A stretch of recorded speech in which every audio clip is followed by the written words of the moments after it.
morning, Internet, for such it is, and let us take a look today at the playing of the one and only, the late, great, lamented Jeff Healey. Now, I'll refer you back to the blog for his quite unbelievable backstory, but suffice it to say, if ever there was a man born to play the blues, it was this one.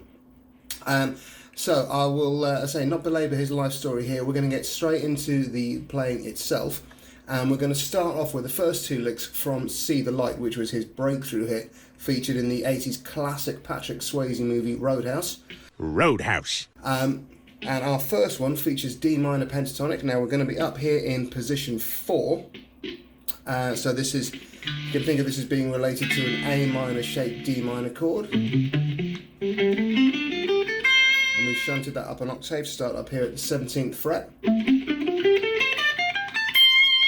And our lick is going to be primarily centered around the upper octave of this, starting on the 19th fret of the G, 18th fret B, 20th fret B, 17th fret high E, and 20th fret high E. So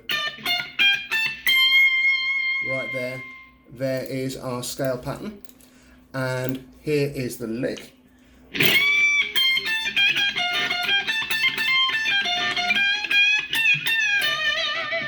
And just play that through slowly.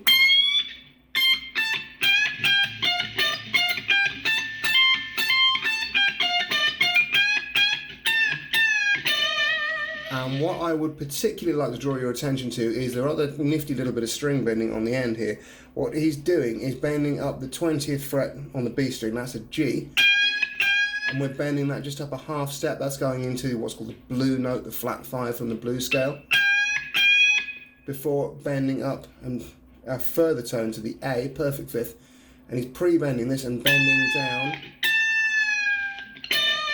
getting almost a perfect cadence idea to finish this from the 5 to the 1. And that wider interval stuff is very much a big part of blues pentatonic phrasing as opposed to rock pentatonic phrasing. If you look at the playing of somebody like Albert King, who was quite a big influence on him, that type of perfect fourth, perfect fifth interval is all over his playing. So once again, slowly.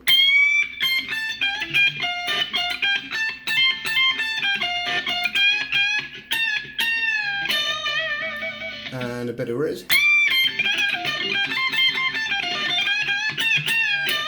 Or at least as much as Morning Fingers will allow. Okay, moving on and staying with I'll See the Light. Now this next one is D minor pentatonic again.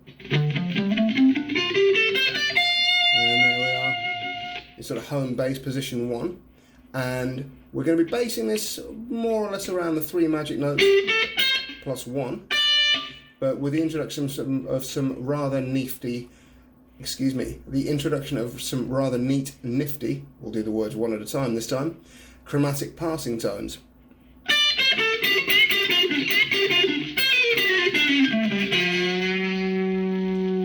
So play that up to speed.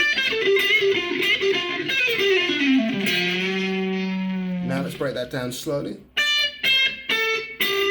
So there's our 3 magic notes plus 1. And then we repeat that last little phrase. And then here come our chromatic passing tones.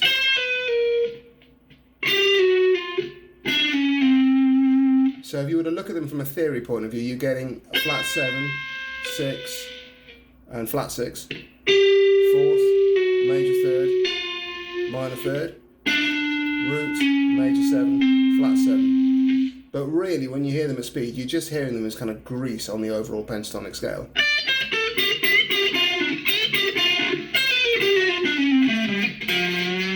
And then we've got that whole tone bend on the F note, minor 3rd, bend not into kind of not halfway between minor and major 3rd, but that's a full tone into a 4th. And part of this is the way that Jeff would have fretted it. He would use a hand over the fretboard idea, flat on his lap, and so he would have most likely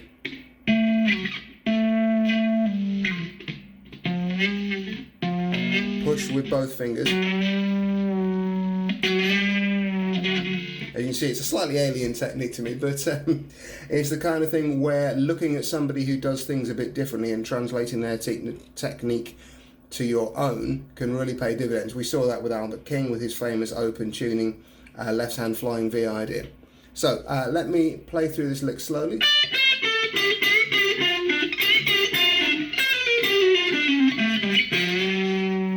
And now a little bit up to speed.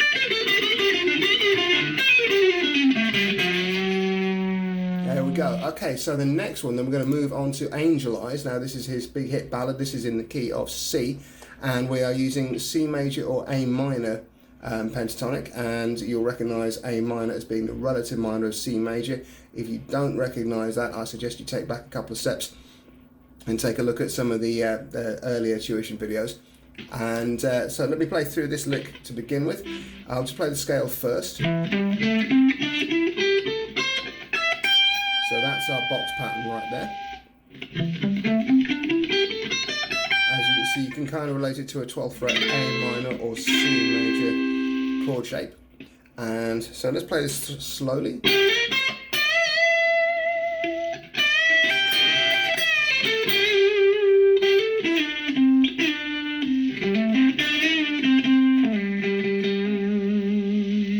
So we're starting off with a classic kind of Peter Green, B.B. King 5th, hammer to 6 and root, and then bending up from the 2nd, the D, into the major 3rd, E, and hitting that with some vibrato,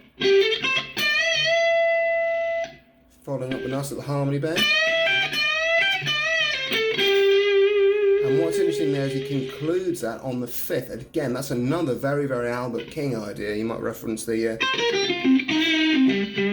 famous Albert King lick ending on the 5th, and he's doing the same trick here. And then as we move down into position 3,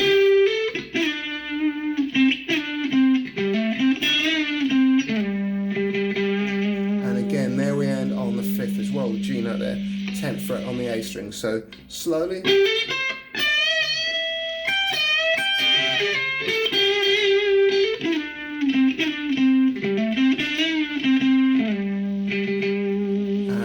More quickly.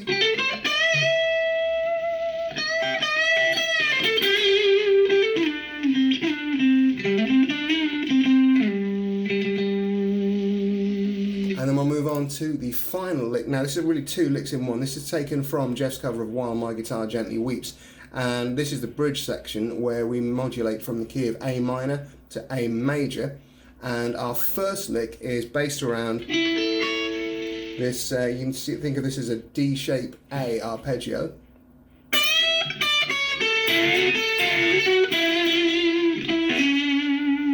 So I'm going to play that slowly this time without the mistake.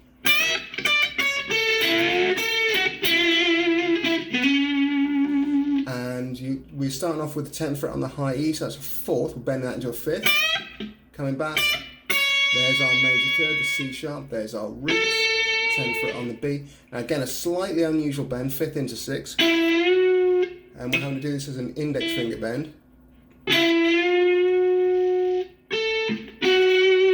And again, Jeff would have most likely done that with a hand over the fretboard, allowing him to reinforce the bend. So you're going to want to work on that first finger bending technique. So I would suggest playing the target note and then finding your way up to it, whether that's a push or a pull.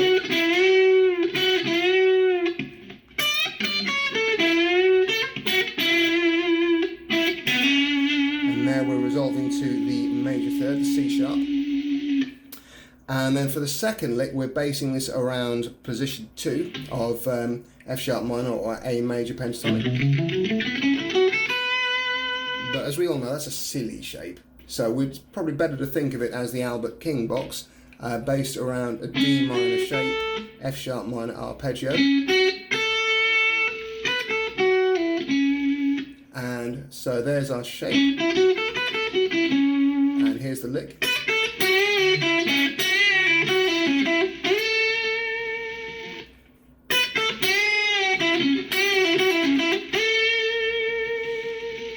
And what's notable about this lick, a couple of things. I think firstly, the phrasing, the way it's to coin a phrase, insists upon itself. You have this little idea, which is first expressed through a bend, and then a bend and a pull off, and then just a pull off.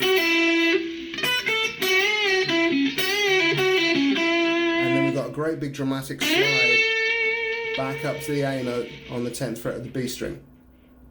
Okay, so I hope you've enjoyed that. I hope you found that useful. We've managed to get through this one without too many technical stuff-ups.